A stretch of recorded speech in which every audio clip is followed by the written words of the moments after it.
ఇప్పుడు విషయం ఆంధ్రప్రదేశ్ దుకాణం ఆంధ్రప్రదేశ్ రాష్ట్రం ముందు వరుసలో ఉన్నటువంటి పరిస్థితి కానివ్వండి,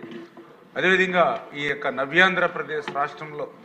170% మంది ఈరోజు వ్యవసాయ మీద ఆధారపడినటువంటి పరిస్థితులు ఏవైతే ఉన్నాయో అటువంటి వ్యవసాయానికి ఆయువు పట్టు, అటువంటి వ్యవసాయానికి ఆధారం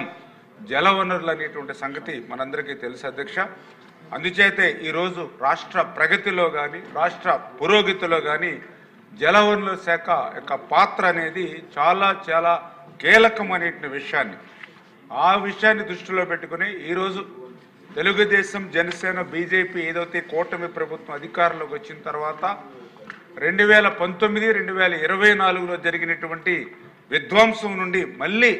ఈ రాష్ట్ర జలవనరుల శాఖ పరిస్థితిని గాడిలో పెడుతూ జల సంపదను సృష్టిస్తూ మరొక పక్క ఆంధ్రప్రదేశ్ రాష్ట్రాన్ని ఒక కరువు రహిత రాష్ట్రంగా మార్చాలనేటువంటి ఆలోచనతో ఏదైతే చంద్రబాబు నాయుడు గారు పనిచేస్తూ ఉన్నారో మరి ఆయన ఆలోచనకు అనుగుణంగా గత ప్రభుత్వం చేసినటువంటి తప్పిదాలు ఏవైతే ఉన్నాయో వాటిని అన్నింటినీ కూడా సరి చేసుకుంటూ, ఎందుకంటే మరి మనందరం కూడా చూసాం ఏదైతే మరి మన అధికారంలోకి వచ్చిన తర్వాత చూస్తే మరి 10 లక్షల కోట్ల అప్పు ఏదైతే ఆంధ్రప్రదేశ్ రాష్ట్రం నెత్తి మీద పెట్టాడో అదేవిధంగా మా ఇరిగేషన్ శాఖకు సంబంధించి కూడా 18,000 కోట్ల మరి బిల్లులు బకాయిలు పెట్టినటువంటి వారసత్వంగా మాకు ఇచ్చినటువంటి స్థితిలో కూడా మళ్ళీ చంద్రబాబు నాయుడు గారి యొక్క సారథ్యంలో ఆయన ఎప్పుడు కూడా ఒకటే చెప్తూ ఉంటారు, ఒక్క సంవత్సరం వర్షాలు బాగా పడితే మళ్ళీ ఆ యొక్క నీటిని మనం సద్వినియోగం చేసుకుని మళ్ళీ 2-3 సంవత్సరాలు వర్షాలు మరి లేకపోయినా కూడా కరువు రహితంగా రాష్ట్రం ఉండాలని ఇటువంటి ఆలోచన ఏదైతే చంద్రబాబు నాయుడు గారికి ఉందో దానికి అనుగుణంగానే ఈరోజు ఆంధ్రప్రదేశ్ రాష్ట్రంలో ఆర్థిక పరిస్థితి సహకరించకపోయినా ఒక పక్కన పోలవరం, ఎందుకంటే మీ అందరికీ తెలుసు ఆ రోజు పోలవరాన్ని ప్రశ్నార్థకం చేసినటువంటి పరిస్థితి గత 19-24లో మనందరం కూడా చూసాం. ఆ రోజు 14-19లో 72% పోలవరం ఆ రోజు చంద్రబాబు నాయుడు గారు పూర్తి చేస్తే మరి 19-24లో కేవలం 2% పూర్తి చేసినట్లు రికార్డ్స్లో అయితే చూపించారు. కానీ 20-30 సంవత్సరాలు వెనక్కి పోలవరాన్ని ఆ రోజు నెట్టేసినటువంటి పరిస్థితి. ఆ రోజు పోలవరం ఎప్పుడు పూర్తవుతుందో కూడా చెప్పలేమని సాక్షాత్ ఇదే అసెంబ్లీలో ఆ రోజు జగన్మోహన్ రెడ్డి గారు చెప్పినటువంటి పరిస్థితి కూడా మనందరం చూసాం అధ్యక్ష. అటువంటి పోలవరం ప్రాజెక్టుకి మళ్ళీ 2027 డిసెంబర్కి పూర్తి చేయాలనేటువంటి ఒక లక్ష్యం ఏదైతే చంద్రబాబు నాయుడు గారు నిర్దేశించారో, అదేవిధంగా ఏదైతే మరి యొక్క రాయలసీమకు ఒక జీవనాడి హంద్రీనివా, అటువంటి హంద్రీనివా ఏదైతే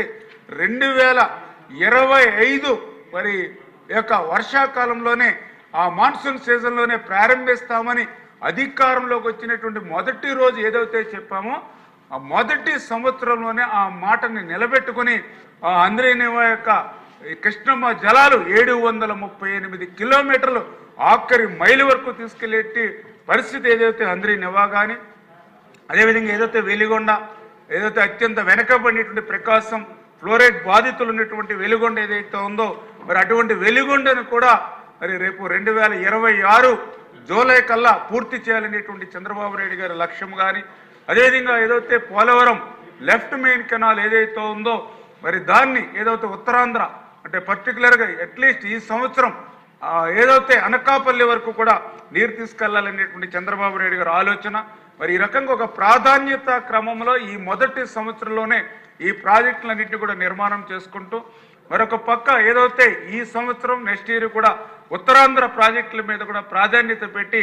2 సంవత్సరాల్లో ఒక 2,000 నుంచి 2,500 కోట్ల రూపాయలు ఉత్తరాంధ్రకు కేటాయించి 20-30 సంవత్సరాల నుంచి పెండింగ్లో ఉన్నటువంటి ఉత్తరాంధ్ర ప్రాజెక్టులన్నీ కూడా క్లియర్ చేయాలనేటువంటి ఆలోచన ఏదైతే చంద్రబాబు నాయుడు గారు ఇచ్చారో దానికి అనుగుణంగా లక్ష్యాన్ని నిర్దేశించుకుని మరి ఇరిగేషన్ శాఖ పనిచేస్తూ ఉంది అధ్యక్ష. దీనితో పాటుగానే ఏదైతే మరి ఓఎండ్ఎం, ఎందుకంటే ఎంత లక్షల కోట్ల రూపాయలు, వేల కోట్ల రూపాయలు వెచ్చించి ప్రాజెక్టు నిర్మాణం చేసినా, రిజర్వాయర్ నిర్మాణం చేసినా, కెనాల్స్ అయినా ఏదైనా కూడా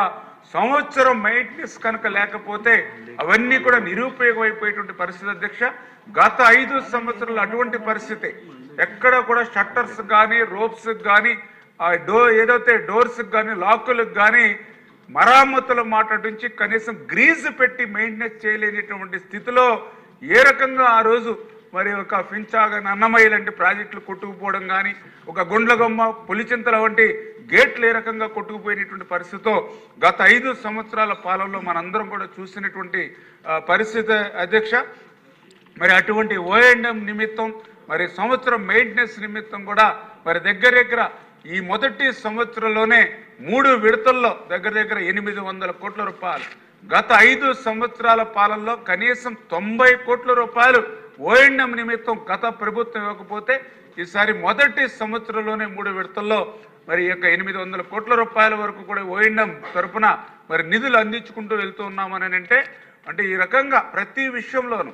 అందులో కూడా పర్టికులర్గా ఏదైతే ఐడిసి లిఫ్ట్ ఇరిగేషన్స్ ఏవైతే ఉన్నాయో మరి 1040 లిఫ్ట్ ఇరిగేషన్స్ ఉంటే మరి అందులో మరి ఈరోజు పనిచేసేటువంటివి దగ్గర కేవలం 140-150 లిఫ్ట్లు మాత్రమే పనిచేసేటువంటి పరిస్థితి ఉంది అని అంటే గత 5 సంవత్సరాల్లో 5 రూపాయలు కూడా మరి ఆ లిఫ్ట్ ఇరిగేషన్ పెట్టినటువంటి స్థితిలో ఆ లిఫ్ట్లన్నీ కూడా ఏ రకంగా అయితే మూతపడ్డాయో, అంటే ఈ రకంగా గత ప్రభుత్వం చేసినటువంటి తప్పిదాలు ఏవైతే ఉన్నాయో వాటన్నిటినీ కూడా ఒక్కొక్కటి సరి చేసుకుంటూ ఆర్థిక పరిస్థితి సహకరించినటువంటి స్థితిలో కూడా ఇవాళ